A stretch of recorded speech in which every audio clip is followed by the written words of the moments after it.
Okay, good morning, everyone. My name is Jody Shabby-Nelly, Lumber County Commissioner and Chair of this Legislative Committee. I call this meeting to order. Let's do our roll call.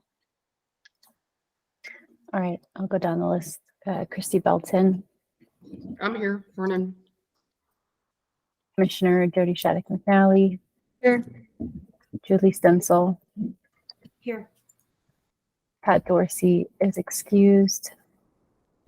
Director Matt Combs. Present. Morgan. Dolan White Skunk. I think he said he might try to call in. And Samantha Albert. Present. All right, and KD McGrath Novak is here, member of the council, but I don't think yet a member of the committee. So I'll take down your attendance, Katie. Thank you. Okay, so with that, we did not have quorum last time, which is fine. We had a really great discussion, and thank you for sharing those minutes or the slides and stuff. And it was a really great presentation, so I hope you'll watch that. But we have two sets of minutes to approve. I hope so when everyone got a chance to at least review them. Does anyone have any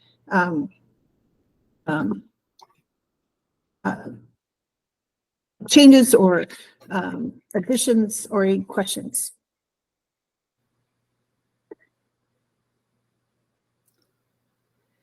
Okay, well, with that, I didn't see any hands raised. Did I miss anybody?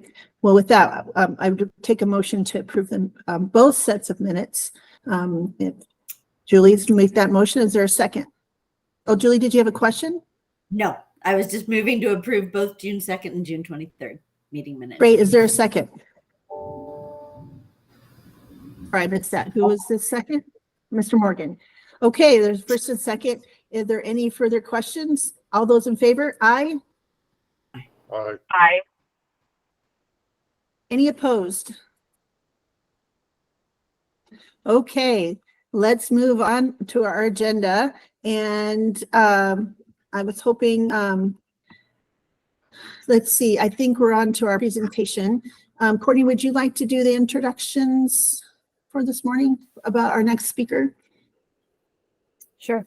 So this morning we have Derek joining us from, I think it's the State Forest Service and perhaps also CSU. And Derek, I'll let you pronounce your last name for us. I don't want to butcher it, but Derek has a broad knowledge of biochar in Colorado, and we're just really excited to hear about its potential here and how it's already being used, and a little bit more about the science and technology as well.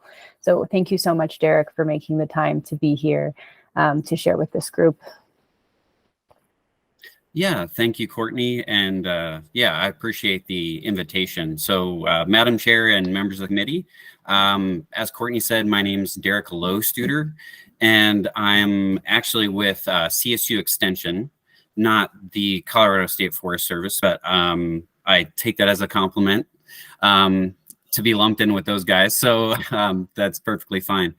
And I'm going to go through a presentation pretty quickly, but there'll hopefully be some time for questions, and I'll be available after the call as well. So let's see if we can get this going.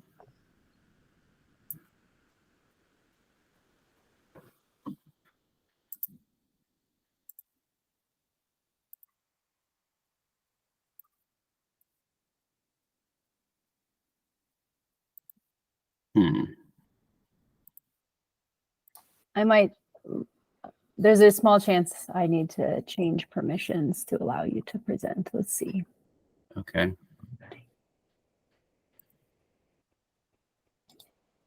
I think it just populated. I don't know if you did something, Courtney, or if it just needed some time to think. Okay, great.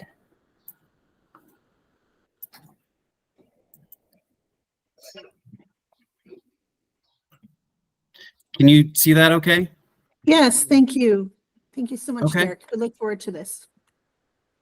Great. Yeah, thank you again for your time.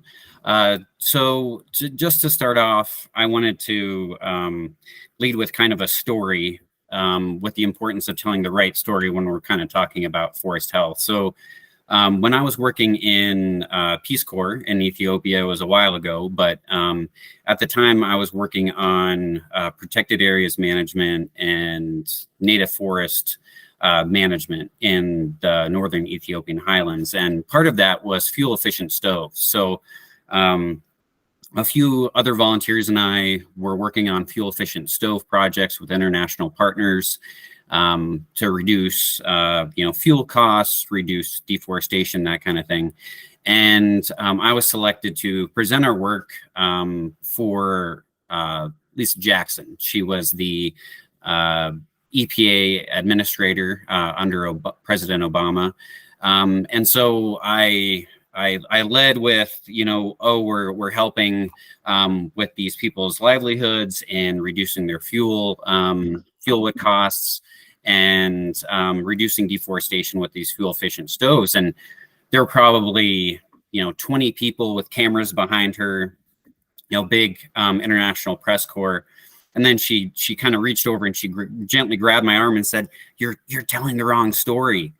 And so her point was that this was really a human health and quality of life issue, because these fires, when we're talking about like breathing in smoke, there's a huge health impact in Ethiopia, and then certainly is the same for the U.S. as well. So here, because we were experiencing some record air quality concerns with the recent fires in Canada, I wanted to include this. So quantifying the mortality and morbidity associated with particulate pollution. So they estimated wildfire smoke causes 4,000 to 9,000 premature deaths and costs $36 to $82 billion in the US alone annually. And then also, of course, there's not just air quality, there's water quality, which is a significant issue in Colorado and in the West in general. So just as one example, the Marshall Fire saw 6 public water systems impacted, damaged infrastructure, caused contamination, not just from, potential oil, gas leaks, sewage, lots of issues, as well as power loss to the systems and sedimentation of reservoirs and the infrastructure itself. But the important thing is that historically, we've seen some of these impacts before. So this is a pretty well-known picture from the Dust Bowl in 1935.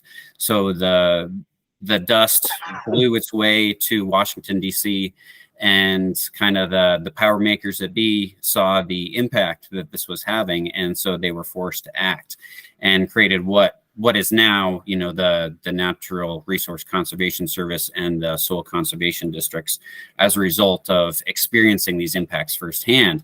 And here's an image from just this year of the smoke in DC. So when it comes to wildfire smoke and the impact on health and the economy, and ecological services, people are starting to notice. So unfortunately, this isn't a problem that's going to go away anytime soon. And if anything, it's going to be getting worse. Both the severity of these fires, their occurrence, and then the health impacts of these fires are forecast to be getting worse in the short term and certainly in the long term as well. So just a few high-profile examples. I know that many of you are familiar with these fires, but the last few years have seen some tremendous fires in Colorado and in the West. So Cameron Peak Fire, largest fire in Colorado history at the time. East Troublesome, extremely high losses in terms of insurance claims and damage to systems.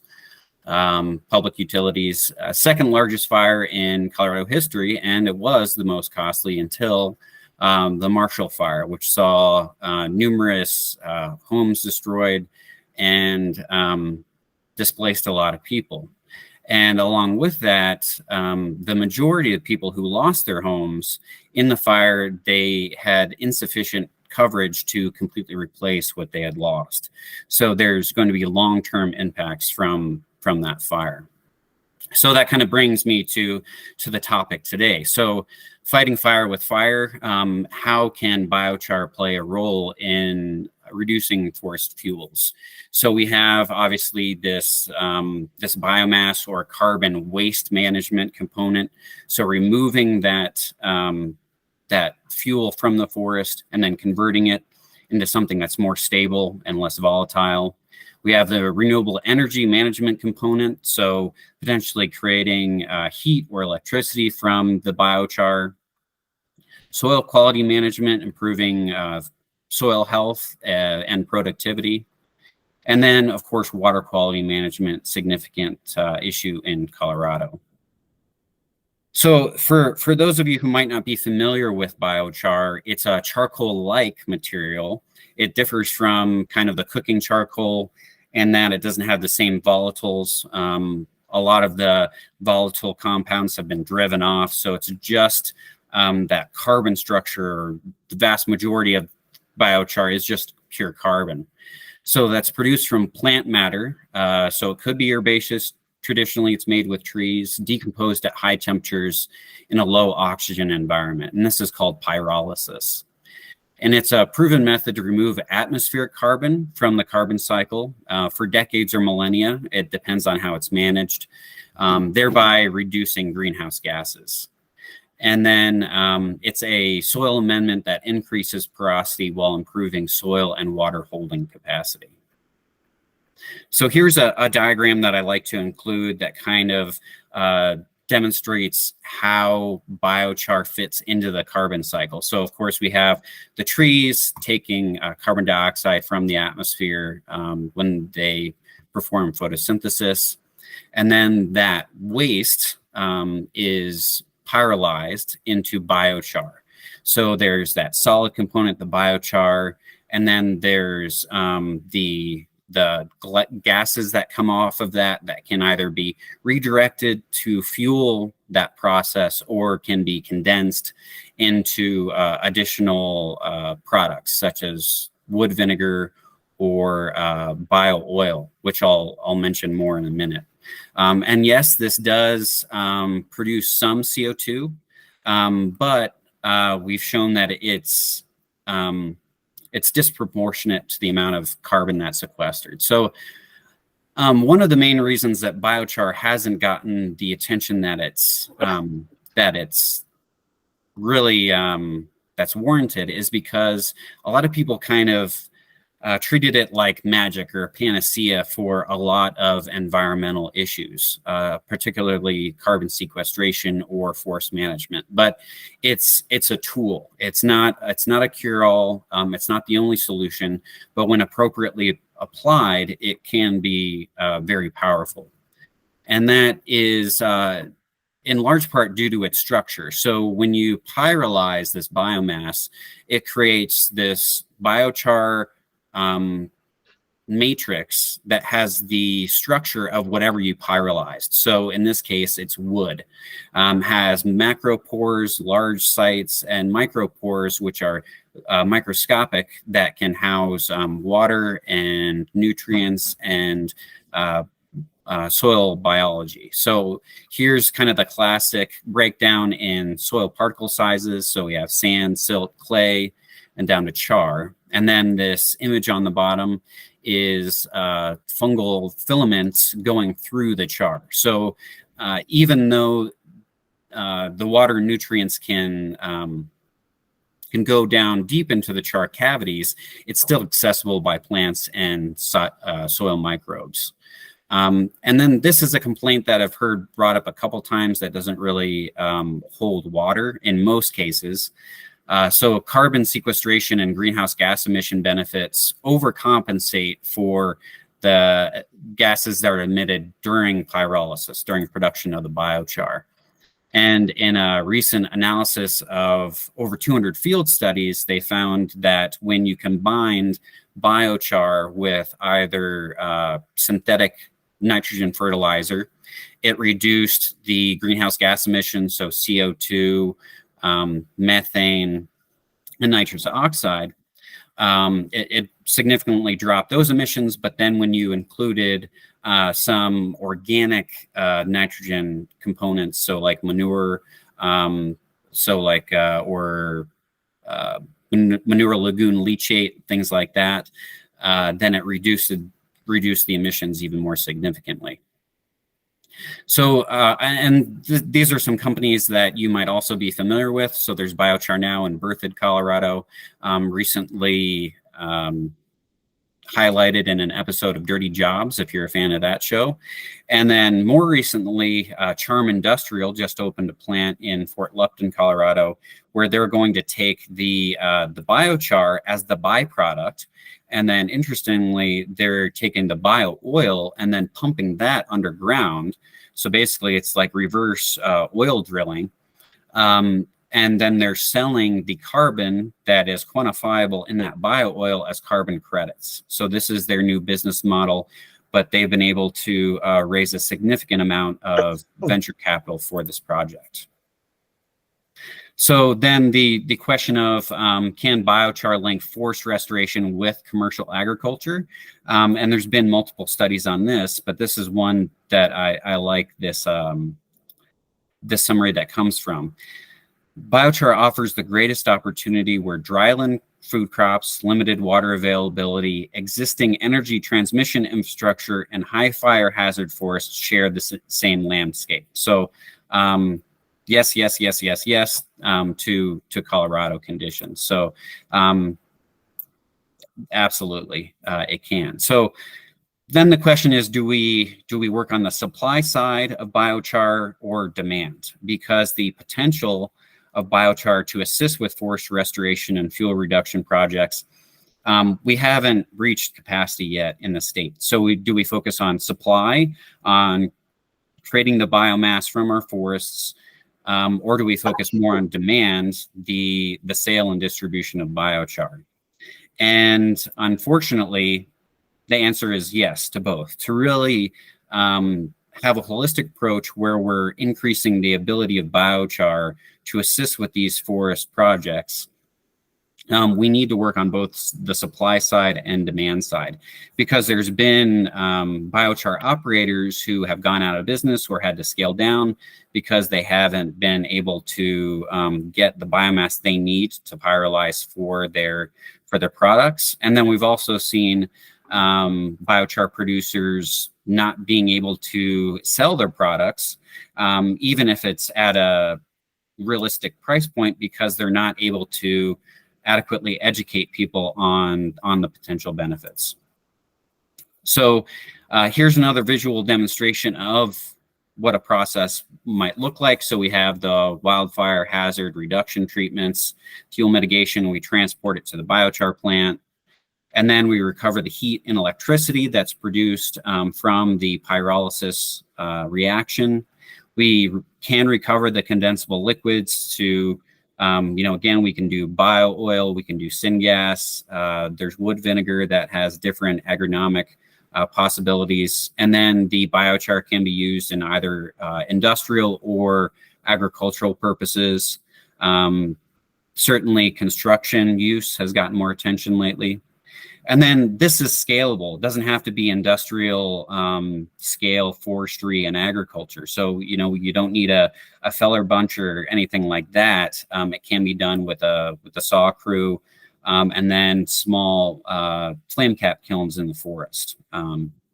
So here's an example of something kind of on the higher end of that as far as output. We have a tethered cut to length harvester, which is paired with a tethered forwarder, so it can cut on steep slopes. And these are becoming more popular in Colorado because they're able to address those fuel concerns on steeper slopes. They are expensive though. And then here's the opposite end of the process and also in scale. So on the left side, we have some flame cap kilns that just use the physics of how the fire burns to exclude oxygen and create biochar. So these were from some biochar workshops that I led in North Dakota. And then on the bottom left side, that's myself, and then North Dakota State Forester Tom Clays having some fun, probably too much fun, burning some invasive buckthorn. And then here's a better known design for these flame cap kilns, the Oregon kiln that's here being used in Utah for fuels reduction work. And then this is the biochar production side, that pyrolysis on the large scale. So again, you can create it in a coffee can to a multi-million-dollar system. So depending upon what the needs are and the use of the end product. So there's a lot of opportunities to size a system to get the product quality and quantity that you're looking for. And then as far as utilization, we have some small field trials at United Tribes Technical College in Bismarck that I was working on. And then here's a picture just from 3 days ago. It's a biochar field trial in Fruita, Colorado. And this is in partnership with the Agriculture Experiment Station out there. And then when it comes to reforestation efforts, there's certainly a role for biochar, either in a container media or in field applications. So this is a biochar application at Conservation Tree Nursery at Towner State Nursery in North Dakota. So how do we move the needle and get more people to adopt this technology? So biochar is finally getting some more attention as it becomes more mainstream. So this is a Bipartisan Biochar Research Network Act that was introduced at the federal level and at the end of 22 and now again for 23. So this brings up a lot of opportunity for the state to expand biochar activities. So it's establishing no more than 20 research sites or facilities throughout the U.S. And then there's a lot of opportunity to cite one in Colorado, in particular because we have state agricultural research facilities. And then we also have the Plains Area Office for ARS. And both of those are located in Fort Collins. So that's kind of the high level how we can help build biochar capacity in Colorado. We can support that Research Network Act and develop more biochar research and demonstration in the state. We can support state and federal financial assistance for farmers and ranchers to apply biochar. And biochar is covered both in the Colorado Department of Ag STAR program, which is becoming more popular, just started as a pilot program, and then it's significantly ramping up. And then there's the NRCS EQIP program, which many of you are likely familiar with. So providing financial and technical assistance to farmers and ranchers. We can support the production and application of biochar on state lands, and this could be any state-owned lands where there's that capacity to actively manage the property. Notably, trust lands where biochar-based carbon credits can raise revenue for public education, and then biochar can be applied locally on those lands to improve the soil conditions and the productivity. So that could either be the state lands themselves, or it could be provided to the trust land lessees. And this is a project that I was working on in North Dakota before I moved back to Colorado. So there's a lot of opportunity there. And then we can support county or regional flame cap kiln libraries or rental programs for responsible /disposal on private lands. So those flame cap kilns that I showed some pictures of earlier, they're safer to operate compared to like a slash pile that a landowner might light up, better emissions, and then in my experience, much easier to manage in like high wind conditions. Definitely saying that you shouldn't, burn on red flag days or anything like that. But it's it can help build confidence in managing this instead of just burning it on the ground. And then we can support public-facing biochar demonstrations, both production and utilization. And then one example that I've currently been speaking with some partners on is the installation of a pyrolysis energy system at the new CSU Spur campus in Denver, which is located at the National Western Complex. So those are just a few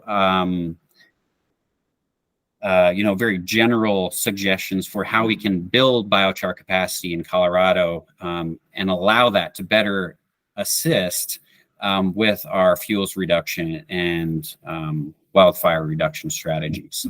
So again, thank you very much for your time and attention. And if you have any questions, I'd be happy to answer those now. And here is my my email address. So feel free to reach out after the call, and I'd be happy to answer any questions you may have. Thank you so much, Derek. That was an excellent presentation. I was wondering if we could get the slides for the group to use for later on. Yes, absolutely. I'd be happy to. Great. So I'm sure we have some questions, and I know we have a kind of a tight timeline today, and our other speakers here, but I know we probably have lots of questions. So first we'll start with Mr. Morgan and then Director McCombs. Did you have your hand up, Mark, or was it? I hadn't punched the button yet. I was listening. Oh, so let's start with Director McCombs, and then we'll do Mr. Morgan. Hey, good morning, everybody. And first off, I apologize for missing the last few meetings. Just for various reasons, the calendar has not fully aligned, but I'm glad that we've got James in the fold to be able to represent the agency. More importantly, we are so fortunate that Derek abandoned my colleague in North Dakota and has come home or I don't know if it's home, but has come back to Colorado, and his expertise and passion and the focus that he's bringing to this unique technology and well, actually less and less unique technology. This technology that we're coming to understand more concretely in its applications is just really, really timely.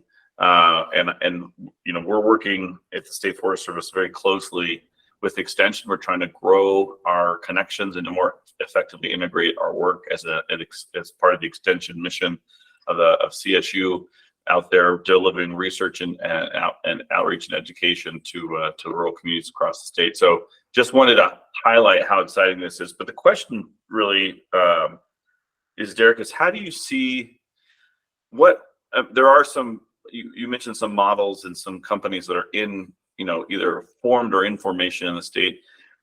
You talked about some of the legislation that might help incentivize things moving forward. But, one of the biggest barriers from my perspective has been this tension between like consolidated production with typically alignment with or co-location with other utilization technologies versus a very consistent drumbeat around in situ pyrolysis in the field, like these mobile systems. And so we struggle to get people to kind of coalesce around one way or the other, or is it both? And I guess that's where sometimes we meet resistance, is that tension between how do we deploy this technology where? So what's your response to that? Yeah, I definitely agree that that's a conversation and a point of contention among a lot of people. And the answer is both. We really need both. Both can be applied appropriately. In some cases, just the transportation infrastructure or the cost, it doesn't make it effective to transport the biomass. It's bulky, it's heterogeneous, it makes it difficult to transport. So in those situations, in situ, stand treatments of the slash and converting that to biochar, and then either that's a significant weight and volume reduction. And so then you can transport that if you want, or you can apply that directly to the forest floor. And this is something that the U.S. Forest Service has been researching. But then the issue with that is that there are going to be higher emissions. You're not able to condense anything that comes off the emissions. The emissions are hard to control. The quality of the biochar is more difficult to get consistent. But usually in that situation, if you're just applying it to the forest floor in its raw form, you're not overly concerned in, a few percentage points one way or the other as far as carbon, ash content, that kind of thing. So with the large consolidated systems, it brings in a lot of opportunities for additional partnerships. So especially when it comes to utilities. So, with heating or even cooling, running compressors with the syngas, producing electricity. These are all things that right now they're kind of at the cusp of being cost effective. But it's because these systems have really only been in development for the last, to be generous, you could say 20 years, but really it's been the last 10 years, really it's been the last 5 years. There's been a lot of development and attention on this. So those systems are going to be consistently improving. And then you have that single distribution point. The logistics are easier when it comes to distribution of the biochar, treatment of the biochar for different potential commercial uses. So really, I know that was a long-winded answer, Matt, but appreciate the question. And really, there's a place for both of them. It's really contextual. And it requires a lot of conversation to make sure that a correct system is selected. So really quick follow-up, Mark, but I guess if we're going to put our resources and our focus, that's where the tension is. So, right. Because there's limited resources, and when we're sort of diverting them to 2 demonstration pilots typically, or trying to bring the industries that are in play up, that's where I guess you don't have to answer that, but that's the question that I'm going to continue to ask is, where do we want to go all in? We got some cool stuff. We're going to do some research here at CSU for capping oil wells with biochar with the bill that was passed last session. There's some really good research going on and such, but I do feel like there's an opportunity with all the plenty, right, that's out there right now to start targeting these resources in a way that are designed to take things from pilot and experimental or demonstration to full-blown commercial, marketization. So just that's where I'm struggling is how do we champion, and if we can champion everything, but that often some challenges in getting focus and things moving forward at the pace we need them to. All right, we can go to Mark. Thank you. And I had some of the same questions. So thanks, Director McCombs. Mr. Morgan. Yes, sir. I spent Wednesday a little bit with Dylan from Biochar and had an opportunity to speak with him. And basically, he said that the end product that they're producing in their consolidated systems, they had to market for about $1 a pound. That's pretty much where they're at. And working with some friends of mine in industry, in the agricultural industry, I noticed your overlapping circles at the beginning of your presentation for water retention on ag. My good friend that does a lot of wheat farming says he has $28 a year, $28 per acre every other year for a soil additive or amendment would be pretty much his max budget. And so we looked into this biochar, and I'm real curious about some of your additional values. Excuse me, because from the ag side of things, we couldn't even come within a power of 10 or a power of 100 of getting the material on the ground. And so we looked at the application on the forest, as you mentioned, taking, not transporting it. And at the time, Tiger Cat seemed to have the best application out there in a biochar. Somebody doesn't want to take no here. Anyway, the problem that we were having with that, we did a little bit of test runs and stuff is that handling the material hot in the forest was a real concern for fire ignitions in and of itself. You had quite a long shelf life on the hot, biochar. As you mentioned, it's a lower grade biochar, but it was still a hazard for quite a while. And so I think biochar has a lot of good opportunities, and it can do a lot of neat things. But I guess I'm real curious in how we bridge the economic gap of this to make it economically viable. And if some of the oils and stuff that are coming off are a way to get there, I guess what I'm saying is that right now I see it as a good product that's going to take a huge subsidy. And where do we inject the subsidy at? And how much is the subsidy? And do you have any good information on what the actual subsidies would be to, say, use it as a crop supplement or a forest supplement? Can you give us a shopping list with a price tag? Are you close to that? Yeah, great questions.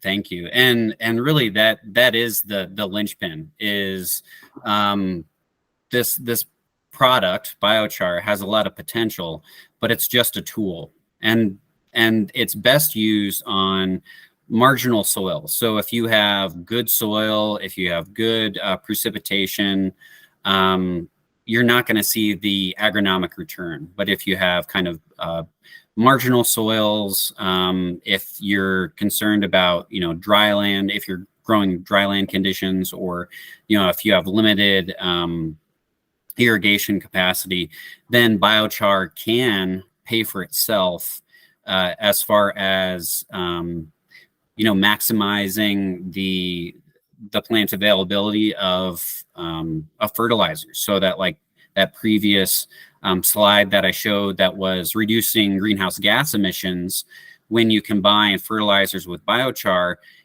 it's preventing that fertilizer from volatilizing one way or the other back into the atmosphere, or leaching out and then you losing it. So when you combine either organic or synthetic fertilizers with biochar, that's when you have the highest benefit.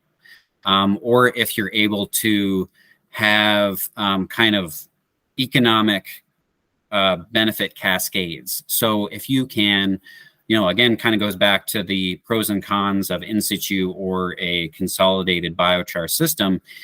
There is like a worm farm that had a consolidated biochar system that used the heat from the biochar to heat its facility. The biochar went to into the worm media and improved the mix, and it increased their flow through rate. So the compost decomposed faster when you had the biochar in it, and then you could sell it for a premium because that worm compost had biochar in it. So often when you're just looking at biochar, it's you're looking at wholesale kind of versus retail. So the value for biochar, raw biochar, is relatively low. But if you can add value to it one way or the other through manure management, that's a pretty low hanging fruit where you can see significant benefits. So we need to subsidize it, absolutely, for it to be able to stand on its own. Because when we're looking at like the solar industry, the wind industry, there's literally trillions of dollars of subsidies that were given to these industries to get them to the point that they're at now. And biochar, by and large, has been privately funded. There has been very little public investment in biochar, but the potential benefit is astronomical. We're talking about dumping millions of dollars in developing direct air capture systems for carbon sequestration. But when we're comparing the price per ton for biochar versus direct air capture, biochar is still the better option. And then you have the co-benefits of the biochar and then potentially the condensates. So you're going to need to subsidize it in terms of biomass supply. So that is the forestry management projects. You might have to subsidize it, transporting it to a central location. And then one study that I read was actually if you subsidize the transportation at $50, you had a higher benefit than subsidizing the forestry operation at $100. So if you were able to make the biochar free or make money off of transporting the biochar, you could increase productivity that way. And then you could have subsidies at the production level for, again, the cogeneration of electricity or heat. And then you have subsidies at the agricultural, industrial, construction level with the biochar. So that's starting to happen because we're seeing, again, like EQIP has been included in, or EQIP has included biochar amendments. So farmers and ranchers can be paid to apply biochar. And it doesn't cover the full cost. So maybe we can look at increasing that subsidy, or the state providing a subsidy for agricultural producers for increasing drought resiliency. There would be a significant public benefit if we paid farmers to apply biochar, because we're reducing nutrient runoff, we're reducing sedimentation, we're increasing soil aggregation and crop productivity. So really, you're going to need targeted subsidies at each of those points to build a system, because biochar can be complex when you're looking at it. You need to develop the system for it to be successful in each of those phases. Great. So again, long-winded answer. I apologize. Well, and we could talk about this longer, but we're almost out of time and we have one other speaker, but I think we have a lot of, if we have other questions, and I will probably be contacting you myself, Derek, we would really appreciate your time today and really thankful for this. It really helped out a lot. Thank you so much, and appreciate your time today, and it really helpful information for us as a council, as a committee. So thank you very much. Great. Absolutely. Thank you. Well, I expect me to be in touch, Derek. So I have lots of questions. So let's move on to our next speaker. And I appreciate her hanging out this morning, because I know she's got a tight schedule. But we've had a lot of conversations and discussion about the seed deficit.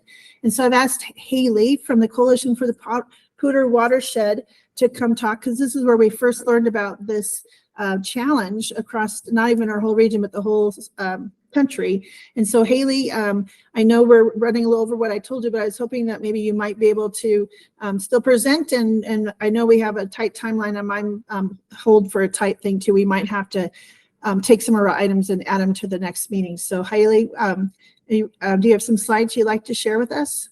Yes. Yeah. Thank you. Let's see. All Haley, how right. do you pronounce your last name again? So yeah, my name, it's actually Hallie Strevey. Okay. Yeah, no problem. So hi everyone, I see some familiar faces. So Jody asked me to come today to speak to some of our reforestation efforts and some of the seed shortage issues that we have been facing here in the Poudre watershed and also across the West. I'll just preface this with, I am not an expert in the seed shortage issue, but I'm going to do my best. I suggested to Jody that she get Maren Chambers from Colorado Forest Restoration Institute to come and talk to you all whenever she's available, because she is doing some really great work here in the West and in Colorado. And hopefully she'll be able to come at a different day, but yes, she's interested, but not today. Couldn't come today. Thank you. Yep. So just for anyone who's unfamiliar with the coalition, our mission is to improve and maintain the ecological health of the Poudre River watershed through community collaboration. We've been around for 10 years now. We just celebrated our 10-year anniversary in May, and we were started after the High Park fire in 2012. So our programs span across the entire watershed. So we work from headwaters to confluence with the South Platte, focus on forests, rivers, education and outreach, and science and monitoring. And all of the work that we do is guided by our various master plans that encompass the entire watershed. So obviously everyone here is really familiar with all of the fires that our watershed has experienced in the last decade. But just to show the extent here, especially when it comes to our reforestation efforts, looking at the Cameron Peak fire burn area along with the High Park, which is the Ladder Red and Hewlett Gulch wildfire. Those burned in 2012, and then of course Cameron Peak in 2020. And so CPRW has been working closely with partners across the watershed over the last 3 years to respond to the Cameron Peak fire needs after. So one of the ways that we've been targeting where we're prioritizing our work, and this also includes some of our reforestation work, is we've done some prioritization using a variety of different data sources. And this has been in combination with a bunch of different partners, but JW Associates was the lead, at least on compiling all this data. So at this point, where we're really trying to focus a lot of our work is in the watersheds that are red or orange. And so we have limited resources, obviously, to spend on our post-fire recovery efforts. And so we're trying to do it in the best places possible. And so those high priority areas. And then we're also attempting to layer our treatments. So our recovery program has encompassed these 3 different methods. So aerial mulching, working with the city of Greeley and city of Fort Collins. We've been, over the last 2 years, have mulched over 11,000 acres across the Poudre and Big Thompson watersheds. And then now what we're really focused on is this point mitigation work. So it's really targeted to streams and hill slopes, doing process-based type restoration. So trying to get the stream system to work along with us. It's a lot more lower tech work. So most of the structures are installed by hand. And then going on to reforestation. So what we're really trying to do is combine in areas where we've already done aerial mulching, also combining point mitigation work along with reforestation work as long as it makes sense. So why are we focusing on reforestation? This is actually relatively new for CPRW and also many of us just across the West, at least in the last 30 years. We have seen after the fires over the last 2 decades that a lot of trees, especially ponderosa pine forests, are not coming back. This is due to a variety of factors, one of which being, of course, climate change. And then these high severity burns that we're seeing, especially in these lower elevation ponderosa pine forests, are also eliminating the seed bed. When you don't have any ponderosa pine left, they're also not able, there's no trees left to disperse seed. And then these warm post-fire conditions have just generally reduced natural recovery. And so it's become clear, especially over the last 5 or so years, in the Poudre watershed specifically, that we really need to start focusing on reforestation. So this graphic, I took this from the Demrose et al.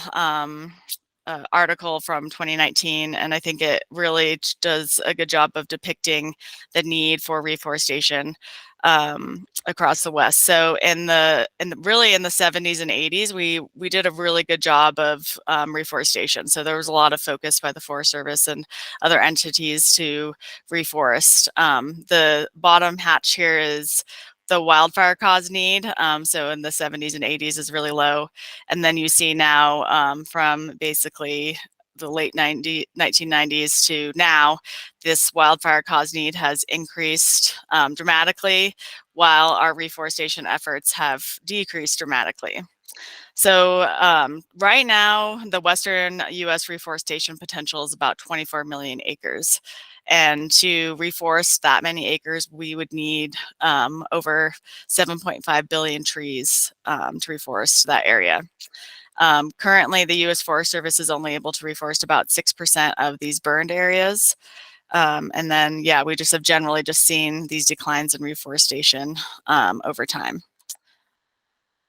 So some of the challenges that we're facing with reforestation across the West is really the logistics. So the training, capacity, and resources. So there's a lot of knowledge and expertise that needs to go into a reforestation program, and there's a lot of infrastructure that's needed. And that just doesn't exist. So we used to have corps of people who would go out and were reforesting land that had burned and just generally across the West, and that just isn't happening. We don't have those crews anymore. And a lot of the Forest Service's resources are now spent on wildfire mitigation and fighting fire. And then, of course, the biggest hurdle is really we're running out of seed. So we don't have the seed stock to support the reforestation needs required. And then there's also a lot of legislation that has just recently passed, including like the Replant Act, which is calling for a lot of reforestation to, actually ramping it up to meet this need, but the seed source is just not there. So what happened to the seeds and the seed source? So it's really been kind of a combination of various financial strains, labor issues, and climate change in general. Like I said a few minutes ago, the Forest Service has really had to put more of its resources towards fire mitigation, and that's constrained their replanting efforts. And seed collection is actually, it can require really special expertise. It can be very technical. To collect seed appropriately, we really need seed collectors to be arborists, so they have to climb trees. They have to understand how many seeds are okay to harvest with each tree. It also has to be a specific time of year, right before the seeds are ripe and they fall out of the cones. And then not every year is a good cone year for our forests, and so it really takes that capacity to be scouting all these ponderosa pine trees and seeing if they're going to actually produce cones that year.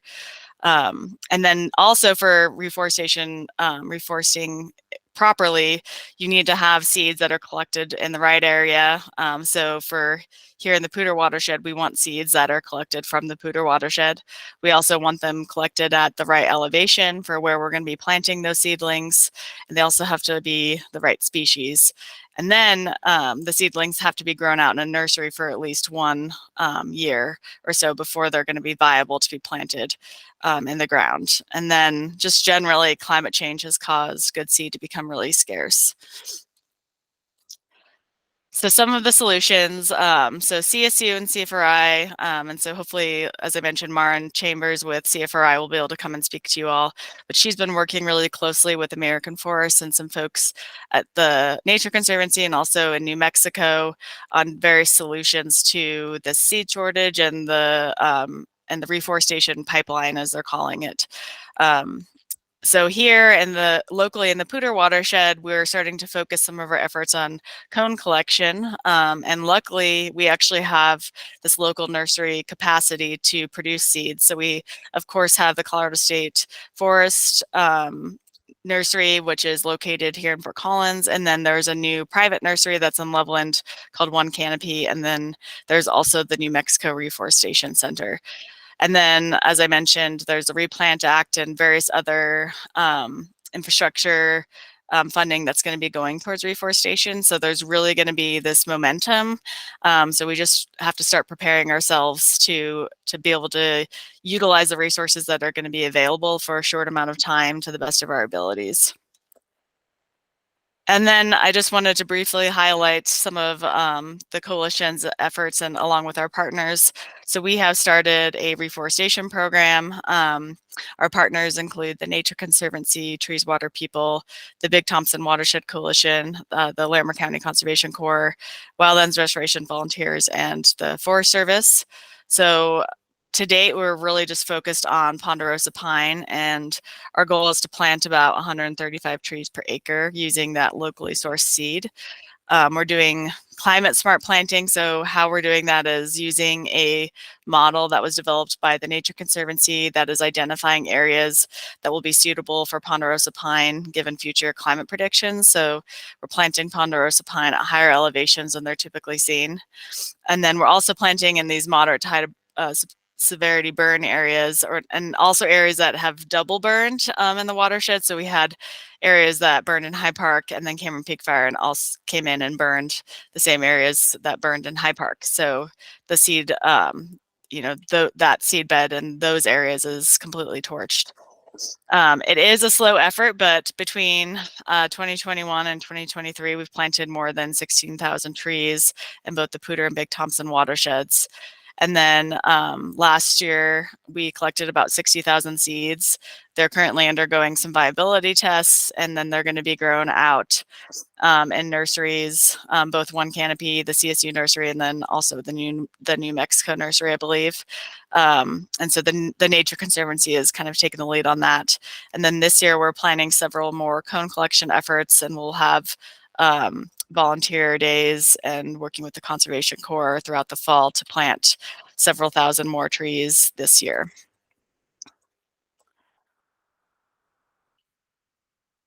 Great. All right. Well, thank you very much. That was really quick, and I appreciate you hanging in there. Yeah, no problem. So any quick questions? I want to honor everyone's time. I think we're going to have to bump some of our discussion to another day because I hate to get a good discussion, but while Haley's here, Haley, what do you think is, for me, just what have you guys been talking about? What might be a solution, either supporting the workforce to get some more folks trained and incentivizing paid internships to get up there and gather these seeds, because I'm assuming this is a long-term challenge to get enough seeds for many years to come. So is that one solution? Is that to get the...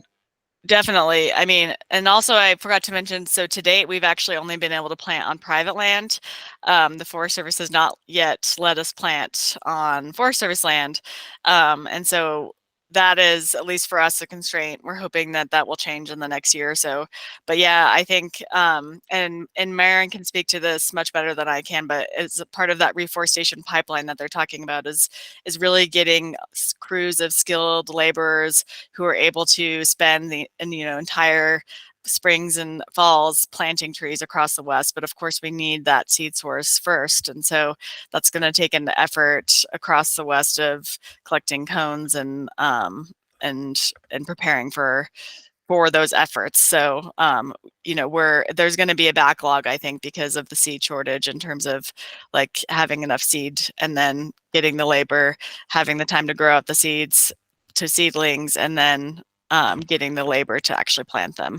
But for us, if we are able to plant on Forest Service land, that's going to open up a lot of possibilities. And I can see lots of potential for, working with various field crews, other Conservation Corps groups, even having just field techs that go out and all summer and just plant trees. And that's what the Forest Service has done too, and now and in the past. So quickly, Samantha had asked, why is that, Haley? Are you asking about be able to get on Forest Service land, Samantha, or?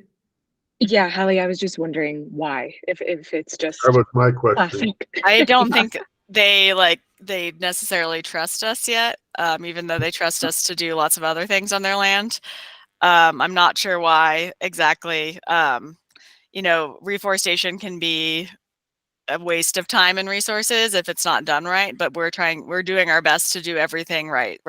So we're using locally sourced seed, we're using climate models, we're following these planting practices that are supposed to at least increase the survivability of our trees. We're also monitoring them with the Nature Conservancy to track the survivability of our trees. And so I think the Forest Service just generally as an agency probably hasn't allowed other entities to plant on Forest Service land, but they are doing reforestation. So across the 3 largest burns in 2020, the Forest Service last year, I believe, planted about 400,000 trees across all 4 2020 burn areas. But obviously we can help bring that capacity, and I'm hopeful that within the next year we'll be able to plant on Forest Service land. Dr. McCombs. Super quick. I just want, there's a lot of nexus here. So I just wanted to give folks awareness. So Hallie talked a lot about this partnership with Maren Chambers from CFRI and their involvement, and wanted y'all to know that we're actually in early conversations with Maren to help. And we've had conversations with the New Mexico Reforestation Center Concept, Owen Burney, the professor down at New Mexico State University that's managing that process, to try to unite some of the efforts that we have between the 2 universities and the 2 ambitions of the state foresters, myself and Laura McCarthy, to become epicenters of reforestation in the Intermountain West, and have a lot of really good buy-in from state foresters across the Intermountain West, acknowledging that we're two places where funding and energy and focus are coming together. So I'm hoping to be able to report out here in the next, few months about how that partnership continues to grow. See what I did there? And how we continue in the state of Colorado to be a leader in answering some of these tough questions that Hallie's brought forward, using our capacity, obviously with the nursery, but also our capacity at CSU, the reforestation program, and in the Warner College. There's an entire major around ecological restoration, and so there's a lot of interest. When we throw out our intern opportunities, the ones that are affiliated with the nursery get a huge amount of applications and focus. So we're really excited. But just want to thank the coalition for their leadership and their willingness to kind of push the Forest Service and push the State Forest and push others into a more active posture and facing down these challenges in the face of some really critical time-bound opportunities that we have that will close as some of the seed source continues to get, essentially evaporates and disappears forever in the midst of mega fire. Thanks, Hallie, for being here today. Yeah, of course. Thank you, Hallie. And Mr. Morgan, quick question, because because we're starting to lose folks, and Just a quick attaboy to the State Forest Service, Director McCombs, out on the field Wednesday. I see your guys' good neighbor authority and your cooperation with the feds. You're getting boots on the ground, you're getting projects put up, and I think that's, there's always lots of talk, but I saw activity getting done out there, and you guys need a gold star for that. Appreciate it. Hallie, thank you so much. I appreciate thanks, your Jody. time just tremendously today, and I'll be contacting you about something else I've been talking about for a while. And Sounds I'm just grateful for the work that you do, and that I can just watch and try to help where I can. I just want to say we're out of time. We had a couple other agenda items. We're down to 2 weeks. So the next meeting, there's nothing on the agenda, but us having this conversation about. So we have a list of things, and Courtney are going to try to maybe talk, and I know Katie and I'll share real quick. There's really nothing really happened much at the subcommittee other than we're on pause, and Director McCombs was there. They were having a lot of discussion at an agency level. They're trying to figure out whose lane, and what lane are the subcommittee. So that's basically what the update is that we're on pause right now, but we're going to continue to meet. Is that a good synopsis, Director McCombs? Yeah, the intent is to focus on what's right in front of us. If we can burn piles, we can really start thinking about burning at scale. And number two, look to bringing in some of that capacity and funding that we have through, in particular through the federal government, to create a strategic planning process that will be inclusive of both committees on putting a long-term vision on prescribed fire use here in the state of Colorado.